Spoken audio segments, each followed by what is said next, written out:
Some of the hardest problems in the world exist far above the planet. Our job? To launch the smartest solutions, to protect our satellites, clean up our clutter, to propel breakthroughs in propulsion, to learn more about our place in the universe, to outpace emerging threats. Every day, the Aerospace Corporation uses the latest technologies to ensure our nation's safety and leadership in space. Hi, and welcome to the Space Policy Show. I'm your host, Rebecca Rose. As always, you can find us on Twitter using hashtag the Space Policy Show, and you can engage with us on Vimeo using the chat box. We'd also like it if you would sign up for our latest news and alerts at aerospace.org/policy. Today's episode is on diversity and inclusion across the nation's FFRDCs. How are the nation's FFRDCs responding to the call for bringing greater diversity, equity, and inclusion to the U.S. space workforce? Listen to our guests discuss the decisions their organizations have taken and the reasons behind their strategies. Our host is Ed Bolton, retired Major General from the Air Force and retired Senior Vice President of the Aerospace Corporation. He is currently serving on the Corporate Executive Diversity Council. Tony Magaro is Vice President of Human Resources at Southwest Research Institute. He is a faculty member of World at Work and has served in a number of leadership roles throughout the San Antonio, Texas area. Liew Van Liew is the director of the DEI office at Aerospace. She's also co-chair and member of Aerospace's Executive Diversity Council. Chevy Cleaves is the Chief Diversity and Inclusion Officer at MIT Lincoln Laboratory, faculty member at the Institute for Federal Leadership in Diversity and Inclusion, and former Chief Diversity Officer of the U.S. Air Force. Welcome, and over to Ed to get us started. Well, thank you, Rebecca, and hello, everybody. It's my honor today to be here with these three very impressive DEI professionals. And it might look like a panel, but actually this is I'll call this a conversation, a discussion on DE&I 1 year plus after the murder of George Floyd. So I'm going to start with welcoming the panelists and asking each of them, Tony, Liew, and Chevy, to say a little bit about themselves and a little bit about why DEI is important to them. Over to you. Start with Tony, please. Well, thank you, Ed. I appreciate that. I'm the Vice President of Human Resources at Southwest Research Institute. And this is an important topic for all of us. It's an important topic for our society. It's an important topic for our organization, and particularly as we continue down this journey. And that's an interesting point to make, is that truly is a journey that we're continually learning. We learned a lot over the last year.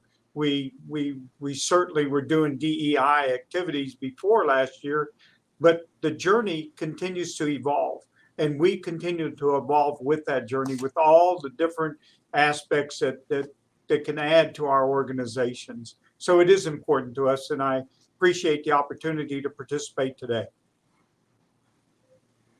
Thank you very much, Tony. Liew? Thank you for having me today. My name is Liew Van Liew. I am the Principal Director at the Aerospace Corporation. And I joined the diversity, equity, and inclusion field over 20 years ago. And it was due to, professional experiences of discrimination. And so I wanted to make a difference in people's lives and to work in the field similar to community outreach in my personal life. So this is the reason why I have been, champion for, diversity, equity, and inclusion, and really trying to make headway in this field in organizations. Thank you very much. Chevy? Well, thanks very much, Ed. I'm really honored to be on this panel with everybody today. I'm so appreciative of the opportunity. I am Chevy Cleaves. I'm the Chief Diversity Inclusion Officer at MIT Lincoln Laboratory, and I'm in my second career. In my first career, I was an instructor pilot, a strategist, and a commander in the Air Force. And in my second career, I've been a Chief Diversity Officer 4 times, once in higher education, once in industry, once in government, and now in research and development. And that lens collectively is what I'll be using to structure my comments today. Thank you. Thank you very much, Chevy. I guess before going any further, I'll say I'm Ed Bolton. I've had an Air Force career, a career as a civil servant. I've also been at Aerospace. Now I'm helping out in consulting. And I'm delighted to be here with these panelists. Chevy, I've heard you speak, quite articulately on the importance of DE&I and give a little bit of a historical perspective. I wonder if you could share some of that with our audience today. Yes, thank you. So here's how I like to approach the topic. For me, the bottom line is diversity, equity, inclusion are national security imperatives. And when you heard me speak before, I take a little time to develop that, and maybe we'll get into that a little bit today. But here's the bottom line is if they are national security imperatives, then they are also leadership imperatives. And so as I talk to leaders across organizations, I really call to them to understand this topic and leverage the topic to be able to help their organizations to perform. And part of what that means is, as we talk about, frankly, innovation occurs at the nexus of diversity, equity, and inclusion. And so we talk about what that means. This is not just about representation, who you have in your organization. Frankly, we should have access to all of the talent pools across the country. But we want to use those talent pools to help us to be able to perform at the very highest levels. And this is connected to an amazing citizenry that is made up of folks from all across the globe. And frankly, this is reflected in our national security strategy. It's in our national defense strategy. It's in our national intelligence strategy. And it's connected to the mission and vision in each of our organizations. And so the way I like to talk about this is we're not doing anybody any favors in this conversation. This is all about the mission for what we're here, why we're here, and this helps us to be effective to the highest degree. There is a little bit of background there. So Dr. Nancy Adler, I like to refer to her. She did some research a long time ago that really helps us understand that diverse teams that are led inclusively will outperform all the rest. And so the key there is understanding how to lead inclusively. And then there are an increasing number of studies. The ones that I refer to the most are McKinsey studies that have demonstrated that if you can do this, the advantage that you have over your peers and competitors ranges from 25 to 36%. So this is an incredibly important conversation for us because ultimately this helps us to improve our productivity. That's connected to our overall effectiveness. It's then connected to our ability to collaborate and then ultimately to our ability to be able to be innovative. And so for leaders, if you ask them, hey, what is your number one asset? They say it's their people. And so we use the understanding around diversity, equity, inclusion to be able to solidify the idea that we want to maximize what those people do for our organizations. And this means all of them across the entire workforce, not just the folks that we happen to be most familiar with, regardless of how you look at it, whether that is by function, by ethnicity, culture, any other slices. So that's really critical to the overall conversation. And there are a number of success factors and roadblocks that perhaps I'll circle back to later, but I think that's a good foundation for where we want to start off. Well, that's a great foundation. Let me pivot to you, Tony. When we met, you gave a very exciting presentation and some great success stories about recruiting. And so we'd be very interested in sharing how you became successful in diversifying your recruiting experts. Well, I appreciate that, Ed. And, Chevy, whenever I listen to you talk, I always learn something more. So much appreciated your intro there. That was fantastic.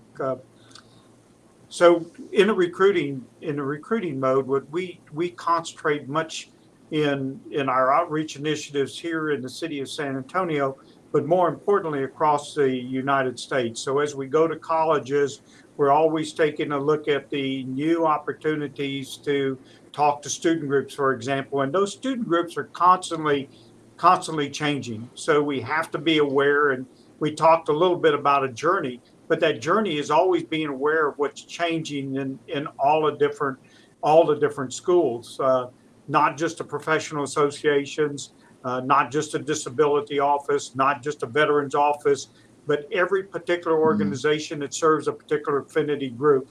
That's our recruiting pool, and that's what we want to make sure that we continue to work with.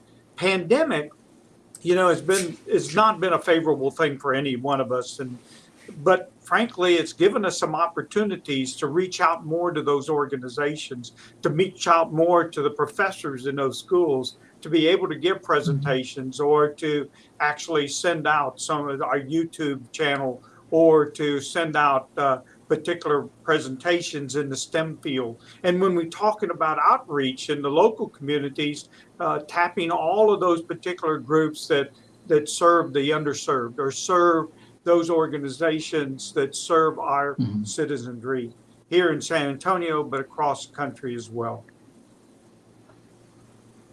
Okay, well articulated. So Via, I've had the opportunity to work quite closely with you for this past year. A little more than a year ago, there was a global movement as a result of George Floyd's death. Can you share with our team here how the Aerospace Corporation responded to this challenge? Yes, thank you, Ed.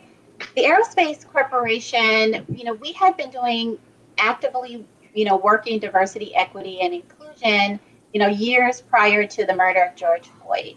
And we had recognized the need to act with a sense of urgency right after, this tragic event. And so immediately our CEO, Steve Sakowicz, sent out a communication to all our employees, as well as our executive team on their commitment.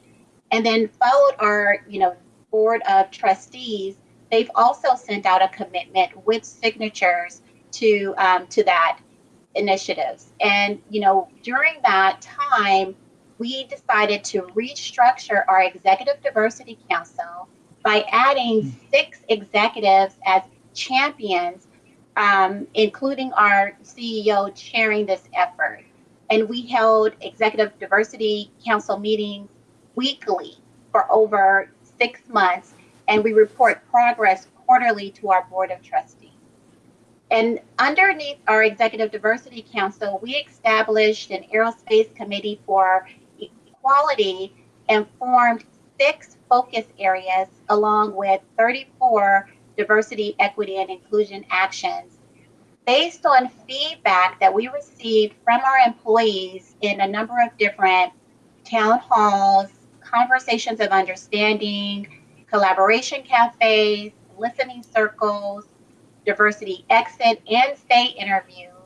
And we also invested nearly $1 million in new funding to enhance those efforts. So creating a more diverse and equitable, inclusive workplace is something that we're always working on at Aerospace. And we committed ourselves to this effort with heightened intensity last year following the killing of George Floyd and ensuring, national dialogue around race.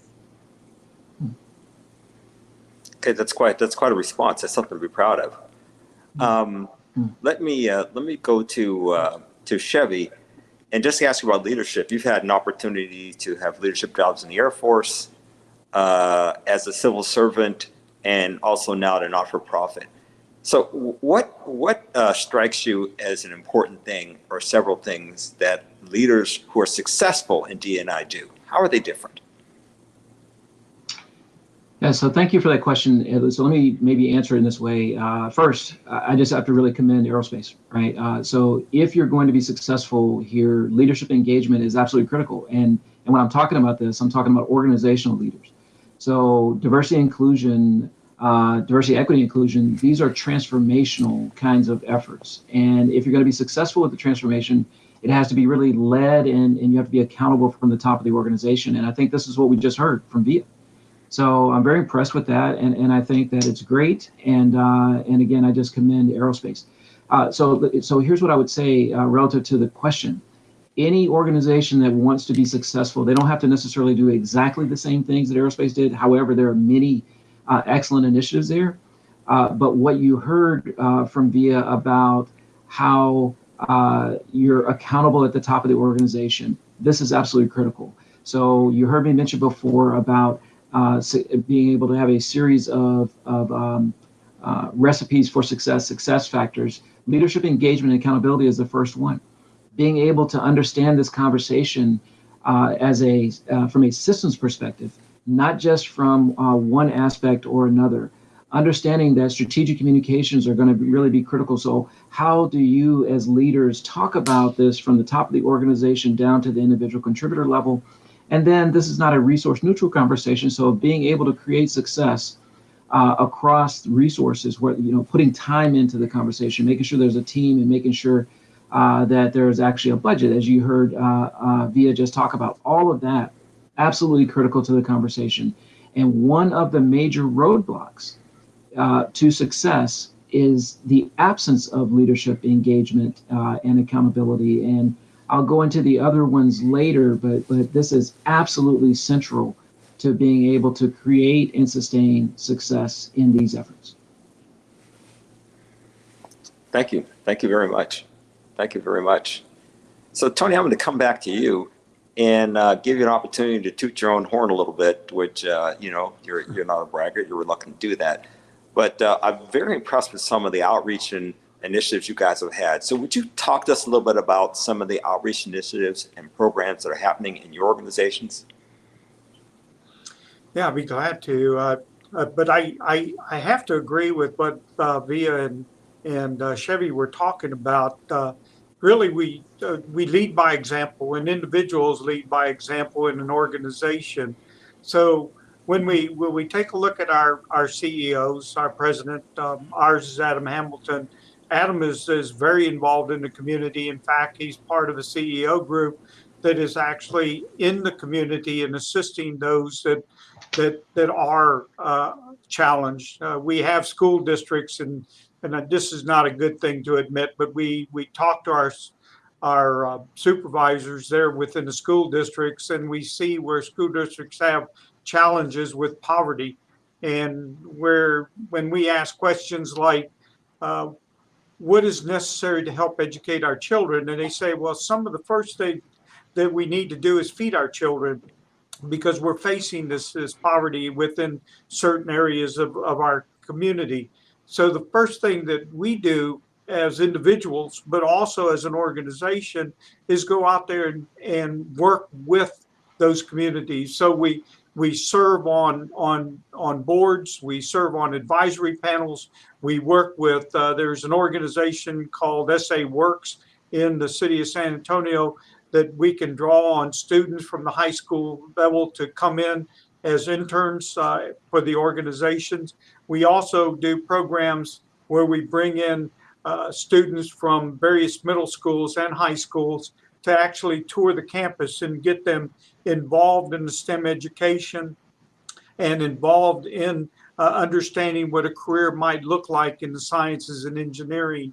And that gives us an opportunity to continue to feed our pipeline, and that pipeline of future talent. But also we do it strategically, so we're serving those areas of the city that are most underserved or underrepresented, and that we can actually do that personally, but also as an individual that leads an organization and leads the efforts internally.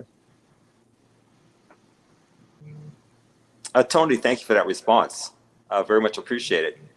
Via, we've spoken a lot at Aerospace about leadership, and I would be interested in your perspective.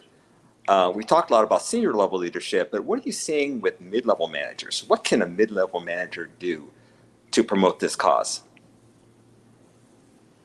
Thank you for that question, Ed. So underneath our Aerospace Committee for Equality, that's under the umbrella of our Executive Diversity Council, we have executive champions that oversee one of our 6 focus areas. And so those focus areas are, recruitment, representation, retention, education and training, K-12 through STEM, something that, Tony had mentioned, as well as community outreach. And within each of those, focus areas, we have opportunities for managers as well as employees to volunteer to be a part of the committee to implement change enterprise-wide. And this committee exists to promote equality of opportunity for everyone, giving each a chance to achieve their full potentials at work. Oh, thank you very much. Thank you very much. Chevy, would you like to add anything to that about what mid-level and more junior level managers can do? We've talked a lot about strategic leadership. I'd like to hear a little bit more about mid-level managers. So thank you for that, Ed. I would like to circle back just briefly, though, to what Tony was saying. So what he talked about there in terms of engaging is a great example of equity. So you could say, look, we're going to give all these young people an opportunity to have access to our programs, but what Tony pointed out was, look, these particular young people have some basic needs. If you're going to talk about Maslow's hierarchy, right, there's some basic needs that they have. And so in order for them to be able to show up and perform to their best, we're going to address some of these kinds of things here so that when we do give them an opportunity, then they're able to show up in the right way. That is a great example of equity that some folks might think about. And it's a great example of vision, I think, on Tony's part and a part of his organization. And it's a place where mid-level leaders can be able to engage and begin to really understand what they're doing. The other part is, and oftentimes I do like to connect this to the strategic side so that everybody can understand why we're doing this work. So here's how I would answer this part of it. So if you aspire to be a leader in the organization, then you need to understand how you contribute to the success of the organization. And that would include diversity and inclusion. And so how do you show up in a way like what Via was talking about to help make sure that you're contributing across these initiatives that the leadership team has demonstrated are very important? Or within my organization, my CEO, Eric Evans, is the one that really started this effort at Lincoln Laboratory 15 years ago.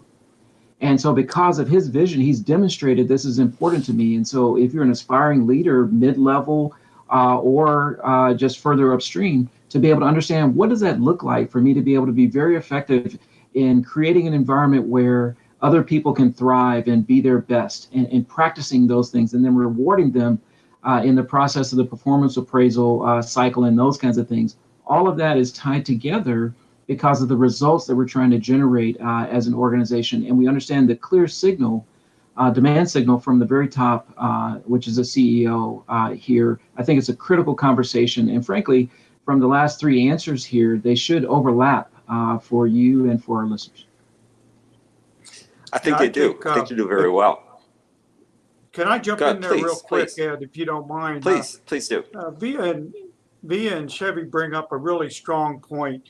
DEI cannot be the responsibility of one.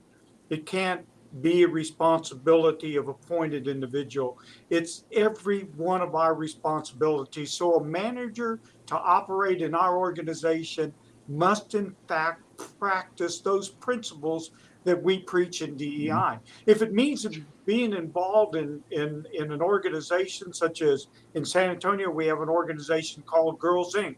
It's an organization that focuses in on women to learn how to be successful in a STEM career. So if managers are involved in that organization, they can bring that to all the other individuals that are involved. But it can't be just one. It's a responsibility that's shared. And as Chevy pointed out, it's part of your responsibility as management within the organization. If we can get everybody to practice, if we can get everybody involved, if we can take and involve our community and our organizations, then we are successful. But it can't just be a figure of one. We can certainly learn from the top and learn from top down, as all three of us have talked about with our CEOs. But we have to absorb, we have to take that responsibility and do something overt. That's a great response, and I thank you for your passion and enthusiasm. It's palpable. I would like you to go a little bit further and talk a little bit about how you have involved your employee population in this. So we've talked about senior leaders, managers, and you're saying that it takes an entire village. I would like to hear more. I'd be glad to jump in there because I think all of us are lucky. Lincoln Labs, Aerospace, Southwest Research Institute, and all of our peer organizations as well. We do some really neat things.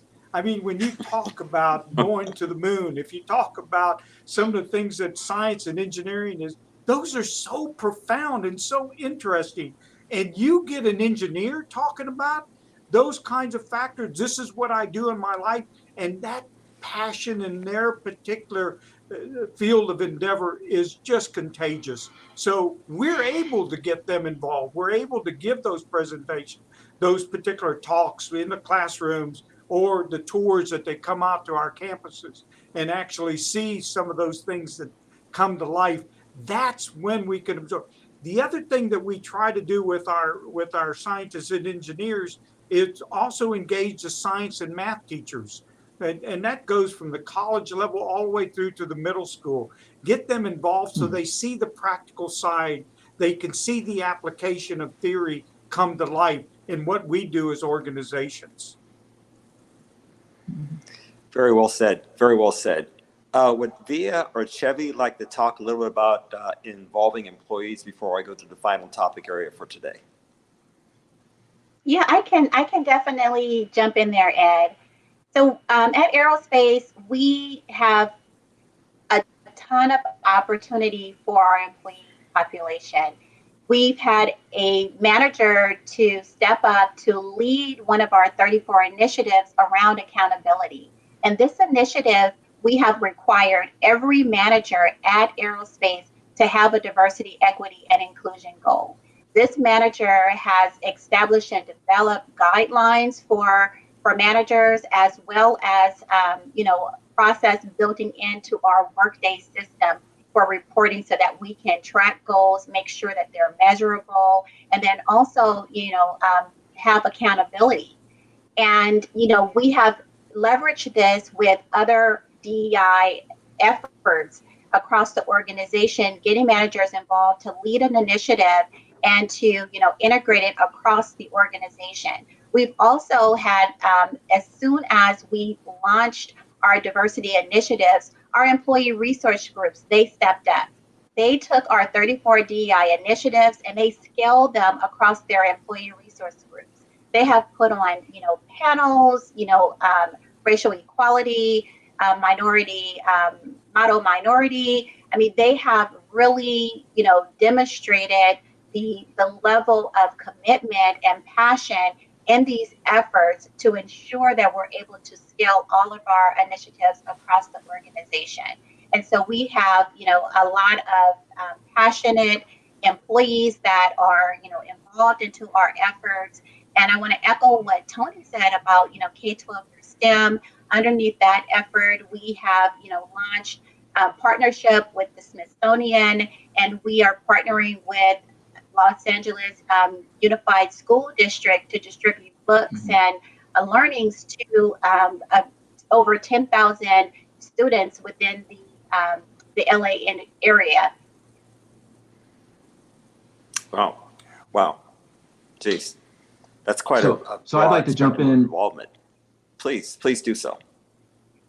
Yeah, sorry about that, Ed. I just want to tag on here to the end of your question here, and I love what Tony and what Via have said, and so I just want to share something that we found at Lincoln Laboratory that we have really tried to emphasize and to capitalize on. So after George Floyd was killed, and we had support and solidarity sessions where we were opening these conversations in large groups initially with leaders, and then with small groups for those who desire to do it across the laboratory.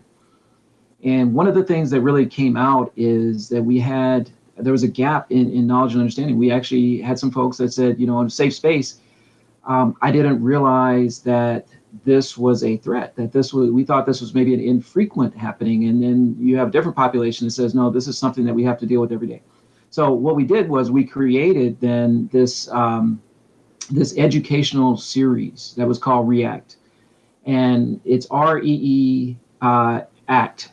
And it's for research to understand, let's get in and let's understand this conversation, right? Not just opinion, let's find out what's back there. Then we want to educate ourselves as part of the research, and let's do some learning there. Then we want to empathize, right? So we want to understand, whoa, what does this mean for some of our other colleagues? Starting with this whole conversation around the experience of Black Americans, but then understanding that there is application for the anti-Asian hate and many other conversations out of that. And then the ACT, we want to use that background to inform what actions we're supposed to take. And then the T is for transformation, right? So we want to be able to go forward with that. So we created this series of opportunities where we had many different forums to be able to come together and have conversations and ask questions in a safe space where we're building relational equity, where we're have an opportunity to ask a question and no one gets vilified. We know that everything's not going to come out in the right way all the time, but we just try to build ourselves together where we can create an environment where people can be able to perform to their potential, because we're trying to do that together. And we added onto that study groups. And so these study groups there are 3 books every quarter, and we have anywhere from 15 to 20 folks who sign up to do these. We have facilitators who get trained, and we walk through conversations. They meet 6 times over the course of the quarter, and they get fairly in depth in these conversations to learn in spaces that they simply did not know. There's more to that conversation, but I would tell you that the reason we developed that is because the gap in knowledge was so significant that we felt we had to do that. And the response has been overwhelmingly positive. In fact, they've asked us to continue this into the next fiscal year. And that is something that we felt like was done for employees all across Lincoln Laboratory. Great comments. There's just so much to tease out here, but there's a couple things that I really would like to get to because I think they're going to be very interesting for our audience and very important.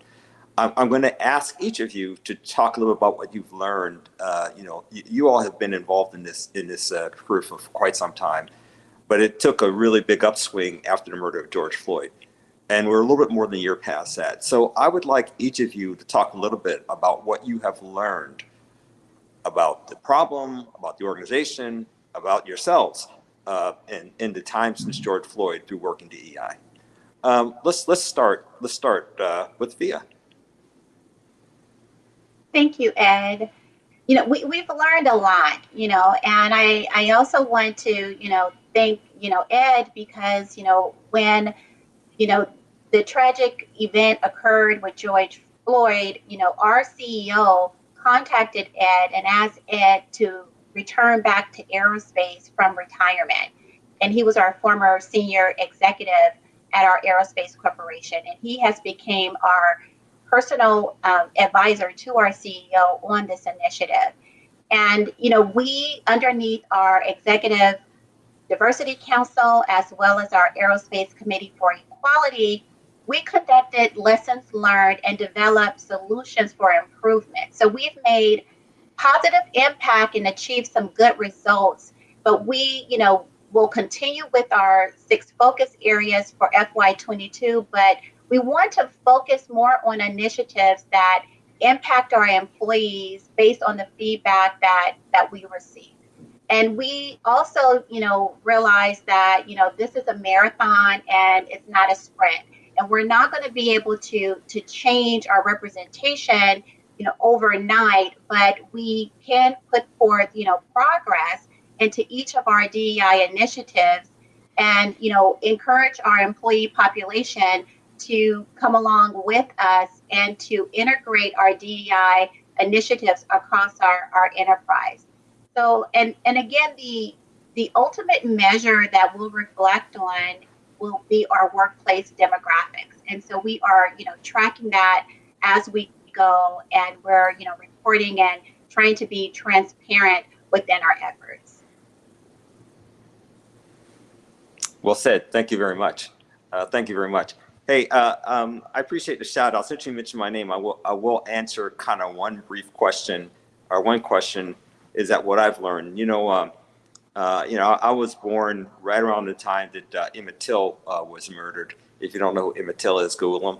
And the short version is that it was a racial incident, and a 14-year-old young man was murdered, and people got away with it. Confessed in Life magazine. The woman who's still alive said that the incident never even happened. And then you fast forward to George Floyd, and when I watched the protests around the world, in Hawaii, Europe, Asia, and saw a rainbow coalition of outrage, that when the CEO gave me an opportunity that I didn't think I'd live long enough to have, and that's to be part of positive change on a topic that's very important to me personally, and I hope to a lot of other folks. And so, and so in that time, and that's why I came back, and I was honored to be asked, and it's been a pleasure to work with you, Thea. But since the time I've been here, I've learned that it's never too late to make a difference. This is a long-term marathon problem, as you say, but anything you can do to move the ball forward is worth doing and will have some impact on some people. So it's an important topic. We may never see another opportunity at least in my lifetime, where you have such a coalition of people focused on this challenge, and not just African Americans. Gender, sexual orientation, disabilities, learning disabilities. There are a wide range of people out there that would like to have a greater opportunity, an equal opportunity for all of the beauty that this country and this world have to offer. And DE&I is an important mechanism, important tool to achieve that important goal. Tony, Chevy, what are your thoughts on what you've learned? You're DE&I professionals, you've done this for a long time. What have you learned about this topic, about the organization, about yourselves? Pick any one in the time since the murder of George Floyd. I guess my picture went big, so I guess it's my turn to talk. What's really interesting to me is in the past, and Via highlighted this a little bit herself.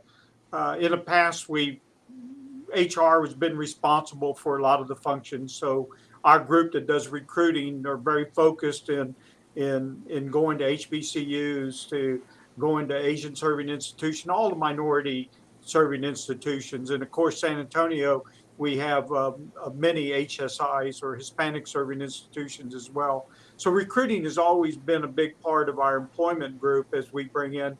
And then we have our data analytics group, and we have our training. And training is huge. I think Chevy was talking a little bit about how do we have to continue to do and grow our training program and make it much more focused. So it is a journey, and it is continuing to learn as we go through. But one of the things that we established is a group we call it our cultural wellness team. And our cultural wellness team is a very diverse group of employees here in San Antonio. They come together bi-weekly. They have discussions, they're open discussions. We started town hall meetings. We started efforts at bringing in speakers so they can come in and speak to the entire organization about DEI issues of facing different populations and different groups. That's the learning that we're continually going down that path of learning. And as long as we're open to continually have that dialogue, as long as we're open to continually learn how we can do things better and take advantage of those things that are most relative, then we will be successful in our efforts. But we have to grow our groups, and we have to listen to our employees as well. Thank you very much. Thank you very much for articulating that. And Chevy, do you have a comment on some lessons learned for the past year? I do, and I've touched on them briefly before when I talked about the knowledge gap, but I'll just take a handoff, Ed, from your comment about Emmett Till. I was having conversations where Emmett Till would come up, and part of the reason for that is I discovered a geographic tie to my family, and so as an adult, and so I thought that was interesting. And as I was talking about that in different conversations, it became increasingly apparent that nobody I was talking to in multiple audiences knew who Emmett Till was. Well, I could never have imagined that gap, and so that then raised the question of these other gaps. And so here's how I would address the point that I feel like I'm trying to make here. There are multiple knowledge gaps, I think, that are there. And as a result of knowledge gaps, there are understanding gaps. And as a result of the understanding gaps, there are empathy gaps. And as a result of empathy gaps, there are gaps in how we show up as leaders or as colleagues. And this is across multiple topic areas. And if we allow those gaps to remain, then our productivity and our innovation will suffer gaps as well. From my perspective, we're in the third decade of the 21st century. And so leaders and colleagues have to show up across multiple contexts, right? We have to be able to work with folks who may be different from us. And you touched on this before, whether it's by gender, by generation, by geography, across time zones, right? Across culture and ethnicity. We want our organizations to be amazingly successful. So whether we are colleagues or leaders, we have to be able to be effective across those contexts. And that's going to take some work. And that goes for me like it does for everybody else. And that has become crystal clear over this last year. You know, it's so well said. If you think of the Aerospace Corporation, we have people in 8 or 10 locations. You have Albuquerque, Colorado Springs, El Segundo, here in Crystal City. I've lived and worked in all those places, and I will tell you that there are different challenges in Alabama than there are in Albuquerque and Crystal City and Colorado Springs. Just by the nature of the geographic differences, political differences, differences of experiences, which leads to differences in empathy, I would say. So thank you for letting me squeeze that one in there. I would like to go into the final topic area and get your perspectives on what does success look like on our DEI efforts in the future. And you can pick a time you like. 5 is a nice number, but you can go shorter or longer. So Tony, what's your thoughts? Any quick comments? Well, that's an interesting question because we're so involved in the present, but we do have to look to the future. I think we're so engaged in what we do and how we go about training our staff and having the communication necessary to forge the future. But if I look forward in the future, I think our goal has to be the success of the organization through that diversity of thought. That diversity of thought by bringing people together that Chevy was talking about. I think some of our scientists call that the chaos theory, that you bring all these different avenues of thought, all these different opportunities to voice one's, not just their opinion, but their scientific thought. And out of the bottom of that effort comes true innovation and creativity. So I think it's embracing all the individuals that we talked about. We talked about generation, we talked about veterans, and thank you all for your service. We talked about all the persons with disabilities. So when we go across the spectrum of diversity, it's including and being inclusive of all of those groups and bringing them to bear on a problem. If that problem is social or if that problem is technical, whatever that might be, but by working together and having that dialogue. Thank you very much. Thank you very much. Via or Chevy, any comments on that? Yeah, I can definitely make some comments on that, Ed. So, we have made some progress, but we know that there is a lot more work to be done. And, we are encouraged by some of the efforts that we have been able to implement. But we also, know that we have difficulties with, sustaining progress around our representation as well as retention. And so our ultimate measure will be the reflection of our workforce and whether we're recruiting, retaining, and promoting women and people of color at a higher rate than before. And so that's what I'm going to be, looking for as far as, within our measures to be able to track to see where we are, but then also making sure that we continue to integrate the training programs, echoing what, Tony as well as Chevy had mentioned, filling those gaps of understanding for our employee population so that they can thrive and that everyone will feel comfortable bringing their whole selves to work.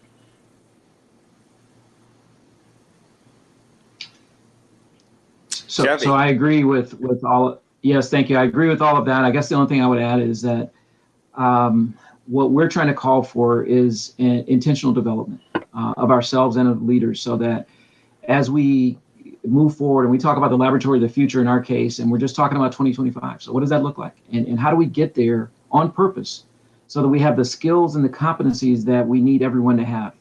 And this doesn't mean that someone can't be amazing in one role and maybe not in another. It doesn't mean that they're not a good person, right? We should be focused on the competencies that are necessary for us to be able to create success and understand those very clearly in a way that are tied to the organization's strategic goals, the objectives, and the outcomes, right? And if we keep that together, then we can be able to tie everything in underneath that. And one of the things that I've asked for us to do at Lincoln Laboratory is to, and I imagine this is true for Southwest Research Institute and for Aerospace, you are amazing already because of your ethos and your technical excellence.